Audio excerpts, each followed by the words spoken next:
Hello friends, சனிக்கிழமை காலையில் பிரேக்ஃபாஸ்ட்டுக்கு இன்றைக்கி கம்பு தோசை தான் பண்ணிவிட்டு தேங்காய் சட்னி, அப்புறம் கொஞ்சம் பழைய குழம்பு இருந்தது, அதையும் வச்சு அட்ஜஸ்ட் பண்ணி சாப்பிட்டாச்சு. தேங்காயில் நிறைய பேர் தேங்காய் சாப்பிட்டா வெயிட் கூடும் அப்படின்னு சொல்லிட்டு, கொழுப்பு அதிகரிக்கும்னு சொல்லிட்டு ஸ்கிப் பண்ணுறாங்க. ஆனால் தேங்காயில் நல்ல கொழுப்பு தான் இருக்குது, அதனால் அது தாராளமாக நம்ம யூஸ் பண்ணலாம்.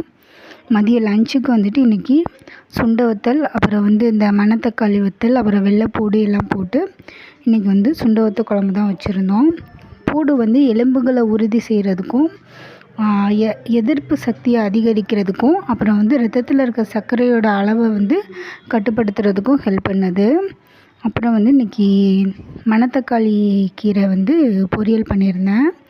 கீரை பொரியல் பண்ணும்போது தேங்காய் பூ கடைசியாக நம்ம இறக்க போகிற நேரத்தில் போட்டோம்னா டேஸ்ட் இன்னுமே அதிகமாக இருக்கும். கீரைன்னு மட்டும் இல்லை, எல்லா பொரியலுமே அந்த மாதிரி இறக்க போகிற நேரத்தில் தேங்காய் திருவி போட்டோம்னா நல்லாயிருக்கும். ட்ரை பண்ணி பாருங்கள். நைட்டு டின்னருக்கு இன்றைக்கி சப்பாத்தி தான் பண்ணியிருந்தோம். சப்பாத்தியும் அப்புறம் பட்டர் பீன்ஸு, உருளைக்கிழங்கு போட்டு குருமா வச்சுருந்தோம். அவ்வளோதான் ஃப்ரெண்ட்ஸ், இன்றைக்கி எங்கள் வீட்டில் dinner. Thank you. Keep supporting me. பாய்.